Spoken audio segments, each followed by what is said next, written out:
అందరికీ నమస్కారం. ముందు congratulations to Mad Square team, యాక్టర్లకి, టెక్నీషియన్లకి, అందరికీ పేరు పేరున. మన ఇంటి ఫంక్షన్లో మన వాళ్ళని మనమే పొగుడుకోవడం అనేది కొంచెం ఇబ్బందిగా ఉంటుంది, అందుకని నేను ఎక్కువ మాట్లాడట్లేదు. నేను ఒకే ఒక విషయం చెప్పి నేను ఈ ఉపన్యాసం ముగిస్తాను. నాకు ఇందాక నుంచి జై ఎన్టీఆర్ జై ఎన్టీఆర్ అని చూస్తూ ఉంటే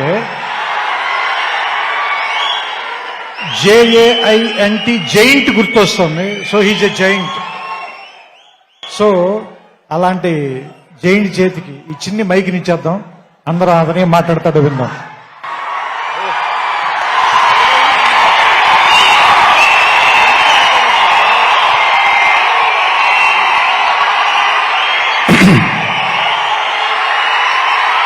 అభిమాన సోదరులందరికీ నమస్కారం.